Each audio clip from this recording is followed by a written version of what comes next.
2026 ஆண்டுக்குள்ளே அடியெடுத்து வைத்திருக்கிறதான சத்தியவசன நேயர்கள் யாவருக்கும் இந்த ஆண்டு ஒரு சௌபாக்கியம் நிறைந்த மனரம்யமான ஆண்டாக விளங்க இயேசுவின் நாமத்தினாலே நான் வாழ்த்துகிறேன். இந்த புதிய ஆண்டிலே உங்களோடு கூட தடைகளை தகர்க்கிற தேவன் உங்கள் முன்னே செல்கிறார் என்கிற தலைப்பிலே நான் பேச விரும்புகிறேன். தடைகளை தகர்க்கும் தேவன். தாவீது என்கிறதான ஒரு மனிதன், அவன் தேவனுக்கு பிரியமானவனாக, தேவனால் தெரிந்தெடுக்கப்பட்டவனாக, இஸ்ரவேல் ஜனங்களுடைய 2வது ராஜாவாக திகழ்ந்தவன். இந்த தாவீது என்கிறதான இந்த மனிதனை ஜனங்கள் எல்லாரும் சேர்ந்து ஒரு ராஜாவாக, தங்கள் மேல் ராஜாவாக அபிஷேகம் பண்ணுகிறார்கள். இவனை ராஜாவாக அபிஷேகம் பண்ணிவிட்டார்கள் என்கிறதான செய்தி அயலிலே இருந்த அயல் தேசத்தாராகிய பெலிஸ்தருக்கு கேள்விப்படுகிறது. பெலிஸ்தர்கள் எப்பொழுதும் யூதர்களுக்கு அல்லது இஸ்ரவேல் ஜனங்களுக்கு தொல்லை கொடுக்கிற ஒரு முள்ளாக இருந்து கொண்டே இருந்தார்கள், சரித்திரத்திலே இருக்கிறார்கள் என்பதை நாங்கள் கண்கூடாக வேதத்திலேயும் சரித்திரத்திலேயும் நாங்கள் காண்கின்றோம்.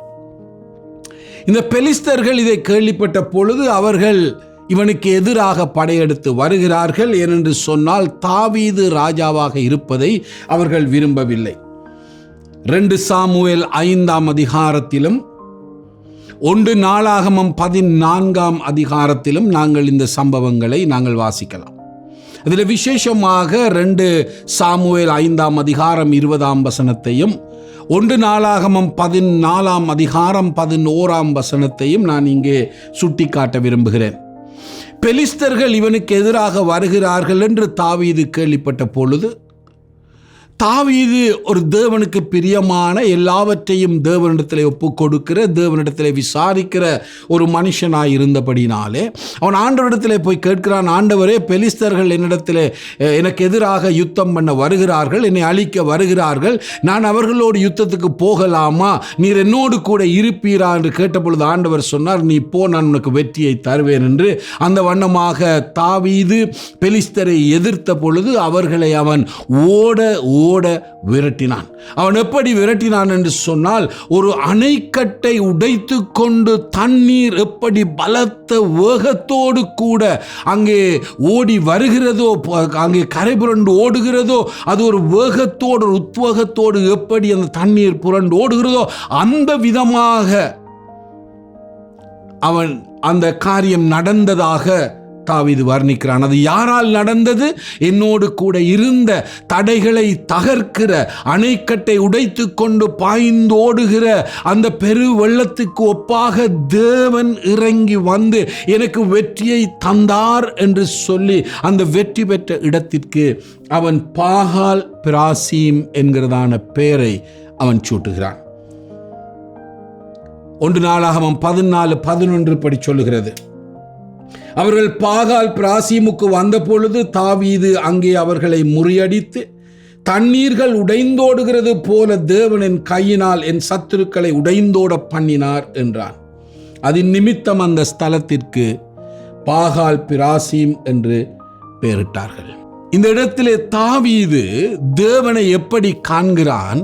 தனக்கு முன்பாக வந்த தடையை உடைத்து போடுகிறார். அதுவும் தண்ணீரை போல பிரவாகித்து ஒரு வேகத்தோடு போய் தன்னுடைய சத்துருக்களை அழித்து தனக்கு முன்பாக இருந்த தடைகளை நீக்கி போட்ட தேவனாய் அவன் கண்டு பாகால் பிராசீம், அதை நாங்கள் ஏல் பிராசீம் என்றும் நாங்கள் அழைக்கலாம், ஏல் பிராசீம் என்கிறதான பெயரை அவன் சூட்டினான் அந்த ஸ்தானத்துக்கு என்று பார்க்கிறோம். ஏல் பிராசீம் என்பது அந்த தாவீதால் ஒரு இடத்திற்கு, வெற்றி பெற்ற இடத்திற்கு சூட்டப்பட்டாலும் அது அவன் தேவனுக்கு மகிமையாக தேவனுடைய சுபாவத்தை குறிக்கிற, தேவனை துதிக்க கனம் பண்ண நன்றி சொல்ல அவன் சூட்டிய ஒரு பெயர் ஏல் பிராசிம். ஏல் பிராசிம் என்று சொன்னால் தடைகளை உடைக்கிற தேவன். அன்று தண்ணீர் பிரவகித்து ஓடி வந்து தனக்கு முன்பாயிருந்த எல்லா தடைகளையும் நீக்கியதற்கு ஒப்பாய் அங்கே அந்த தேவன் இருக்கிறார். அவர் எனக்கு முன்பாய் வருகிற எல்லா தடைகளையும் தகர்க்க வல்லவர் என்கிறதான அர்த்தத்திலே அந்த பெயர் சூட்டப்படுகிறது.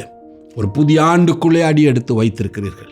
இந்த ஆண்டு எப்படி இருக்குமோ, கடந்த ஆண்டை பார்க்கிலும் இது செழிப்பாய் இருக்குமா, இது ஆசீர்வாதமாய் இருக்குமா, அல்லது பிரச்சனைகள் நிறைந்ததாக இருக்குமா என்று கேள்விகளோடு கூட நீங்கள் இருக்கக்கூடும். பல சாஸ்திரிகள் இந்த ஆண்டு, புதிய ஆண்டு, இந்த 26ஆம் ஆண்டு பல பிரச்சனைகளை எதிர்நோக்குகிற ஆண்டு என்று எதிர்வு கூறியிருக்கிறார்கள்.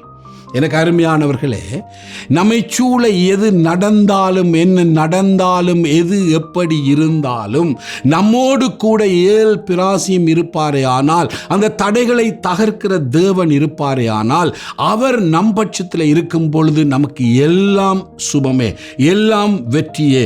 முதலாவது நம்முடைய ஆவிக்குரிய ஜீவியத்திலே நாம் அவரோடு கூட இணைந்து அவருக்காக ஜீவிக்க, அவரோடு கூட கிட்டி நெருங்கி சேர, நாம் அவரை நெருங்கி சேர்ந்து அவருடைய மெல்லிய சத்தத்தை கேட்க விடாதபடிக்கு நம்மை தடை பண்ணுகிற எல்லா தடைகளையும், அவதானத்தை வேறு பக்கம் ஈர்க்கிற எல்லா தடையையும் அந்த ஏல் பிராசிம் தடுக்க, அழிக்க, அவர் அகற்ற வல்லவராயிருக்கிறார். நாம் ஆண்டவருடைய சமூகத்துக்கு போய் அவரை சுயாதீனமாய் ஆராதிக்க முடியாதபடிக்கு நமக்கு எழும்பக்கூடிய எதிர்ப்புகள், அல்லது நமக்குள்ளே எழும்பக்கூடிய சோம்பேறித்தனங்கள், அல்லது நம்முடைய பாடசாலையிலே நமக்கு நடத்தப்படுகிற விசேஷ வகுப்புகள், அல்லது நம்முடைய வேலை தளத்திலே நமக்கு லீவு கொடுக்க முடியாதபடி இருக்கிற தடைகளை ஏல் பிராசிம் தீர்க்க வல்லவராய் இருக்கிறார். அருமையானவர்களே, அது மாத்திரமல்ல, நம்முடைய ஜெப ஜீவியத்திற்கு, வேதத்தை வாசித்து புரிந்து கொள்ள முடியாதபடிக்கு, நமக்கு என்னென்ன குடும்பத்தோடு இணைந்து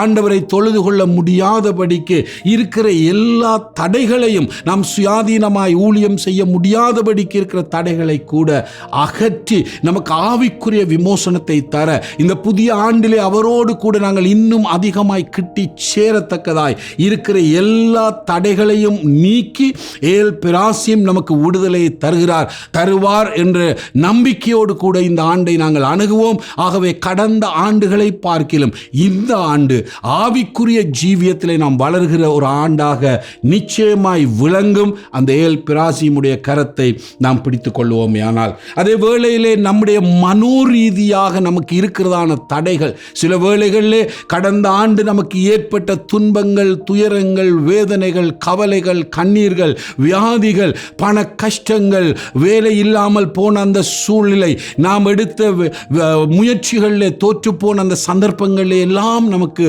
வந்த அந்த தோல்விகளினாலே ஏற்பட்ட மனவிரக்தி, ஏற்பட்ட அந்த கஷ்டம், அந்த மனக்கிலேசம் எல்லாவற்றிலும் இருந்து நம்மை விடுவிக்க அந்த ஏல் பிராசியும் போதுமானவராக இருக்கிறார். நம்முடைய மன கஷ்டத்தை தருகிற தடைகளை அகற்றி நமக்கு விடுதலையும் சமாதானத்தையும் தந்து அவருடைய சமாதானத்தை அனுபவிக்க அவர் நமக்கு உதவி செய்வார். அதற்கு மாத்திரமல்ல, நம்முடைய சௌக்கியத்தை, நம்முடைய பொருளாதார வளங்களை, நம்முடைய சரீர சுகத்தை அங்கே எடுத்து போடுகிற எல்லா காரியங்களையும் அகற்றவும் இந்த ஏல் பிராசிம் போதுமானவராய் இருக்கிறார். அருமையானவர்களே, உங்களுடைய பென்ஷன் பணம் இன்னும் கிடைக்கவில்லையா? பதவி உயர்வு கிடைக்கவில்லையா? படித்த படிப்புக்கேற்ற வேலை கிடைக்கவில்லையா? உங்களுக்கு ஒரு குழந்தை பாக்கியம் இல்லையா? வியாதியினால் அவதிப்படுகிறீர்களா?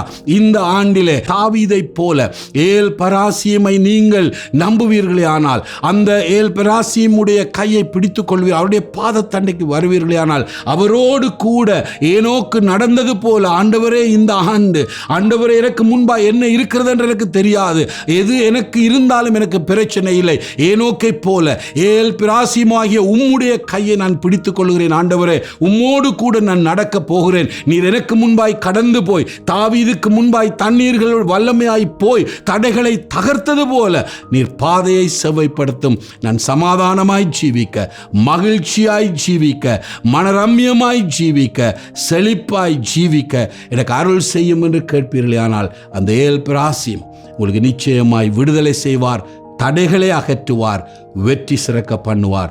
ஆகையினால் அருமையானவர்களே, இந்த 2026ஆம் ஆண்டை ஆரம்பிக்கிற நீங்கள் இந்த ஆண்டிலே அந்த ஏல் பிராசியம் என்கிற வார்த்தையை ஞாபகம் பண்ணி கொள்ளுங்கள். எப்பொழுதும் அவரை நோக்கி கூப்பிடுங்கள், அவருடைய கையை பற்றி கொள்ளுங்கள், அவருடைய பாதத்திலே சரணடையுங்கள். இந்த ஆண்டு எது எப்படி இருந்தாலும் உங்களுக்கு வெற்றியின் ஆண்டு. ஏனென்றால் தடைகளை அகற்றுகிற ஏல் பராசியம் உங்களோடு கூட இருக்கிறபடினால்.